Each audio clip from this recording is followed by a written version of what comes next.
बिस्मिल्लाहिर्रहमानिर्रहीम अस्सलाम वालेकुम most welcome to Khadija ji health and beauty tips. Viewers, दाग धब्बों झुर्रियों को दूर करके एक ही बार में चेहरे को दूध सा गोरा बनाएगी ये रेमेडी। तो आज की जो रेमेडी है वो आपको देने वाली है बहुत ही ज़्यादा फेयरनेस, बहुत ही ज़्यादा बेस्ट है, कम खर्च में बन के रेडी होने वाली है, कोई भी इसका साइड इफेक्ट नहीं है। तो चलते हैं इतनी अच्छी सी इतनी बेस्ट सी रेमेडी को बनाना स्टार्ट कर लेते हैं। सबसे पहले जो है हमें एक क्लीन बाउल ले लेंगे और फर्स्ट इंग्रेडिएंट जो कि हम इसमें ऐड करने वाले हैं वो है कॉफ़ी। कॉफ़ी अगर आपके पास लाइट कलर की है, डार्क कलर की है, जो भी आपके पास है आप यूज़ कर सकते हैं। कॉफ़ी पाउडर भी ऐड कर सकते हैं इसमें, साबुत कॉफ़ी भी, यहाँ पर मैंने साबुत कॉफ़ी जो है वो ऐड की है। नेक्स्ट हम इसमें ऐड करने वाले हैं बेसन। बेसन जो है ये एक नेचुरल एक्सफोलिएट है आपकी स्किन के दाग धब्बों को दूर करने के लिए। आपकी स्किन पर अगर पिगमेंटेशन की प्रॉब्लम बहुत ज़्यादा है तो ये उसको भी रिमूव करने में बहुत ज़्यादा बेस्ट है। जितने भी दाग धब्बे होते हैं, छाइयाँ होती हैं, उनको रिमूव करता है। नेक्स्ट हम इसमें ऐड करने वाले हैं रॉ मिल्क यानी कि कच्चा दूध। कच्चा दूध जो होता है ये हमारी स्किन को बिल्कुल सॉफ्ट बनाता है। स्किन पर दाग धब्बे हैं, अगर आप अपनी स्किन की ड्राइनेस से बहुत ज़्यादा परेशान हैं, आपकी स्किन खिंची खिंची सी रहती है, स्किन पर जो रूखापन होता है, उन तमाम प्रॉब्लम्स को भी सॉल्व करने के लिए बहुत ज़्यादा बेस्ट है। लास्ट में हम इसमें ऐड करने वाले हैं लेमन का रस। लेमन का जो रस होता है इसमें विटामिन सी होता है और इसमें ब्लीचिंग प्रॉपर्टीज़ पाई जाती है, जो कि हमारी स्किन के दाग धब्बों को रिमूव करने में बहुत ही ज़्यादा बेस्ट है, बहुत ज़्यादा हेल्पफुल है। तमाम चीज़ों की अच्छे से मिक्सिंग कर लेंगे। मिक्सिंग आप कोई भी पैक बनाते हैं या कोई भी क्रीम बनाते हैं, उसकी मिक्सिंग जितनी अच्छी सी आप करते हैं उतनी आपको इसके बेस्ट रिजल्ट मिलते हैं।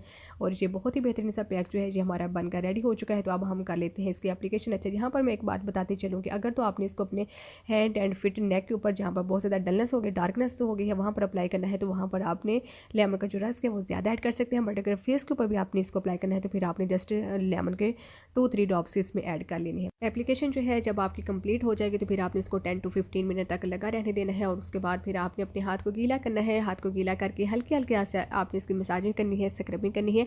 हार्ड हैंड से आपने बिल्कुल नहीं करनी, बिल्कुल सॉफ्ट हैंड से करनी है। जब भी आप कोई भी पैक यूज़ करते हैं तो जब आप उसको रिमूव कर रहे होते हैं तो 1-2 मिनट तक उसकी जो है स्क्रबिंग लाजमी किया कि जो उससे आपको ज़्यादा अच्छे रिजल्ट मिलते हैं। तो बिल्कुल जैसे आपको वीडियो में नज़र आ रहा है, आपने भी अपने हाथ को पहले गीला करना है, हल्के हल्के हाथ से आपने इसकी मसाजिंग करनी है। और उसके बाद फिर आप नीम गर्म पानी के साथ इसको वॉश कर लीजिएगा, या फिर नॉर्मल पानी के साथ, गर्मियों में आप ठंडे पानी के साथ भी इसको वॉश कर सकते हैं। और जब आप वॉश करेंगे और जो रिज़ल्ट आपके सामने आएगा ना, तो उसको देखकर आप हैरान भी होंगे और खुश भी होंगे। तो देख सकते हैं इसका लाइव रिज़ल्ट जो है वो मैं आप लोगों के साथ शेयर कर रही हूँ। कितना अच्छा जो है इसका रिज़ल्ट आया है। स्किन जो है कितनी ज़्यादा शाइन कर रही है, सॉफ्ट हो गई है, स्मूथ हो गई है। बिल्कुल ऐसे ही रिज़ल्ट आपको जो है वो अपनी स्किन पर मिल सकते हैं, बस आपकी रेमेडी को अप्लाई करने की देर है। तो लाइव रिज़ल्ट जो है वो आप देख सकते हैं कि मेरी स्किन जो है वो किस कदर शाइन कर रही है, ग्लो कर रही है। जितनी भी डार्कनेस होगी, डलनेस होगी, वो सब हो जाएगी इस रेमेडी से रिमूव। वीक में 2 से 3 टाइम आप यूज़ कर सकते हैं, डेली यूज़ नहीं करना है। और बच्चों के ऊपर भी जो है वो आपने अप्लाई नहीं करना है। बहुत ही सुपर से ऊपर थी ये रेमेडी जो कि आप लोगों के साथ मैंने शेयर की है। आपने ज़रूर इसको अप्लाई करना है और मुझे अपना फीडबैक देना है। साथ ही साथ चैनल को कर दीजिए लाइक, शेयर, सब्सक्राइब। अपना बहुत सारा ख्याल रखिएगा। दुआ में चाहते हैं इंशाल्लाह ताला एक नई आने वाली वीडियो के साथ दोबारा हाजिर होंगे। अल्लाह हाफिज़। Thanks for watching.